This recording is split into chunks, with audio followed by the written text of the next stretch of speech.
उत्तराखंड कांग्रेस के वरिष्ठ नेता, पूर्व कैबिनेट मंत्री और श्रमिक आंदोलनों की बुलंद आवाज रहे हीरा सिंह बिष्ट का 85 वर्ष की आयु में हृदयाघात से निधन हो गया।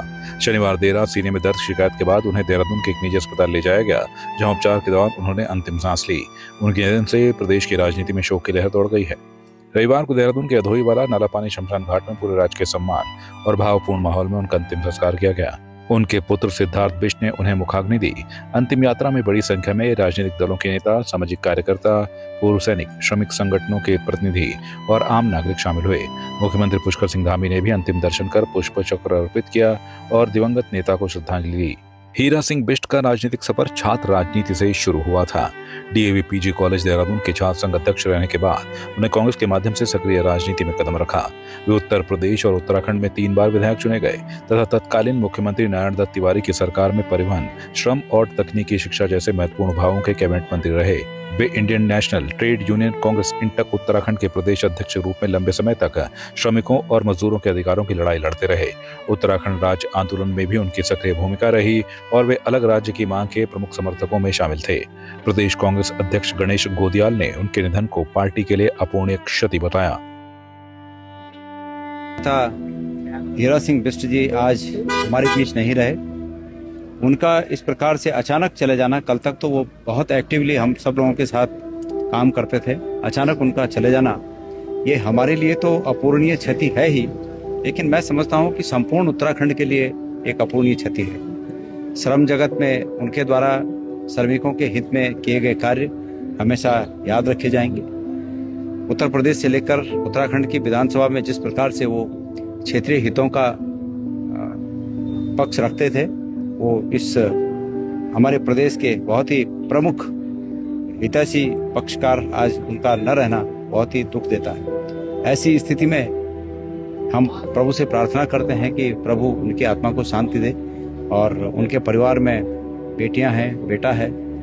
आज निश्चित रूप में दिख रहा है कि वो बहुत दुखी हैं वो लोग। प्रभु उनको इस दुख को सहने की शक्ति दे। राज्य के बड़े राजनेता थे और पूरे राज्य को नुकसान हुआ है, राज्य की राजनीति को नुकसान हुआ है, अपूर्ण क्षति हुई है। केवल कांग्रेस परिवार को नहीं बल्कि पूरे राज्य के नेता थे और उत्तर प्रदेश के जमाने में भी और उत्तराखंड बनने के बाद भी जिस तरह का योगदान आदरणीय हीरा सिंह बिष्ट जी का रहा, उन्होंने छात्र नेता के रूप में अपनी राजनीति शुरू की और 70 के दशक में शुरू में 72-73 में डीएवी कॉलेज के 2 बार छात्र संघ के अध्यक्ष रहे। 77 में पार्लियामेंट का चुनाव लड़ा तो पूरे देश में कांग्रेस की हार हुई, लेकिन इंदिरा जी के बाद सबसे कम मार्जिन से हारने वालों में हीरा सिंह बिष्ट जी का नाम था। उसके बाद 80 के दशक में इंदिरा जी के असोसिएशन के बाद वो देहरादून शहर के विधायक बने और उन्होंने देहरादून की आवाज़ को उत्तर प्रदेश की विधानसभा में बड़े पुरजोर तरीके से उठाया।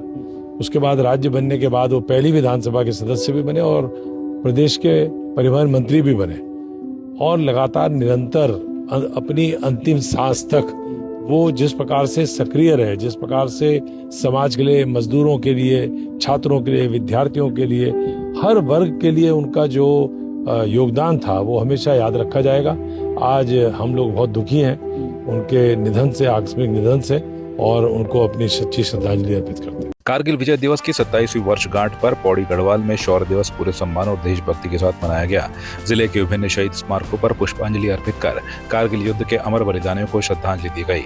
इस मौके पर वीर सैनिकों और शहीदों के परिजनों को सम्मानित कर उनके साहस और बलिदान को नमन किया गया।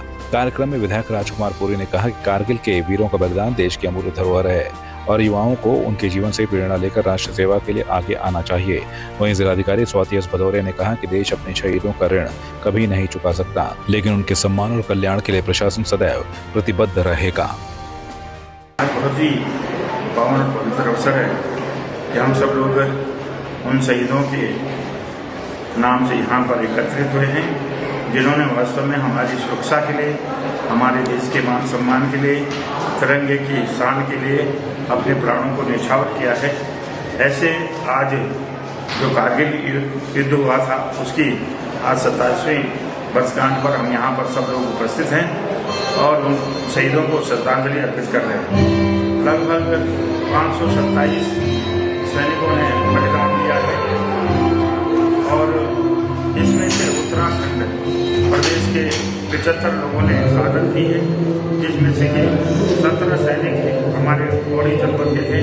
आज हम यहाँ पर हृदय की गहराई से सच्चे मन से उनको श्रद्धांजलि अर्पित करते हैं और सभी लोगों ने यहाँ पर सुंदर प्रतिभाग भी किया है। विद्यालयों के छात्र छात्राओं ने निश्चित रूप से बहुत सुंदर कार्यक्रम रहा है और मैं समझता हूँ कि हर साल इस तरह के कार्यक्रम बहुत बढ़ चढ़ कर होने चाहिए, अच्छे होने चाहिए, क्योंकि ये नई पीढ़ी के लिए एक सीख है।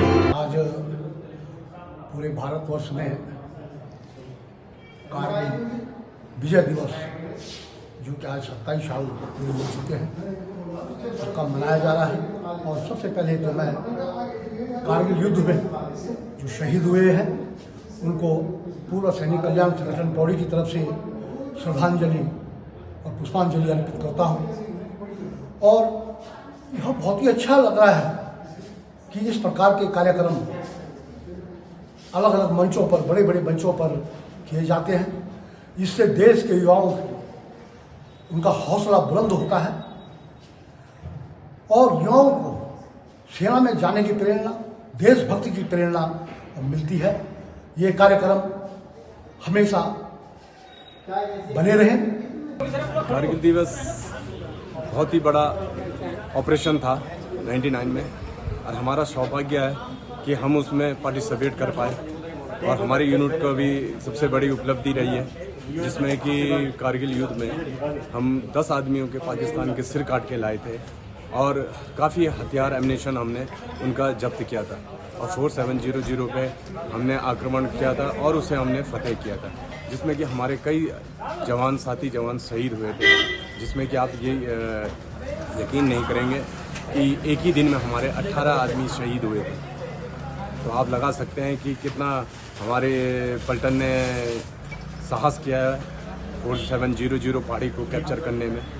नमस्कार, मैं हौलदार विजेंद्र शेवंगिन गढ़वाल, जो कि 1999 में कारगिल लड़ाई में बटालिक सेक्टर में हमारी पलटन ने भाग लिया और मैं भी उस समय मतलब मेरी सर्विस क्या है 3 या 4 साल रही होगी, तो हमने भी उसमें लड़ाई में भाग लिया था और हमारे काफ़ी साथी जो कि मतलब शहीद हुए हैं अपने साथ वाले, आज हम उन शहीदों को कारगिल दिवस के उसमें श्रद्धांजलि दे रहे हैं।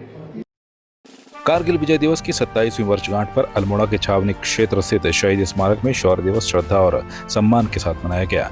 कार्यक्रम में जनप्रतिनिधियों, प्रशासनिक अधिकारियों, सैन्य अधिकारियों, पूर्व सैनिकों और कारगिल युद्ध की वीरांगनाओं ने शहीद स्मारक पर माल्यार्पण, पुष्पांजलि और पुष्प चक्र अर्पित कर कारगिल के अमर शहीदों को भावभीनी श्रद्धांजलि दी। इसके बाद कुमाऊं रेजिमेंट सेंटर रानीखेत की सैन्य टुकड़ी ने शहीदों के सम्मान में सलामी दी। सभी उपस्थित लोगों ने 2 मिनट का मौन रखकर देश के लिए सर्वोच्च बलिदान देने वाले वीर जवानों को नमन किया। समारोह में कारगिल युद्ध के शहीदों के अदम्य साहस, शौर्य और बलिदान को याद करते हुए उनके आदर्शों पर चलने का संकल्प भी लिया गया। किस तरह से जिले के शहीद की श्रद्धांजलि दी? आज के इस विजय दिवस के अवसर पर मैं सर्वप्रथम तो जो लोग हमारे अल्मोड़े में 7 लोग शहीद हुए थे और अन्य लोग जो शहीद हुए थे उनको श्रद्धासुमन अर्पित करता हूँ।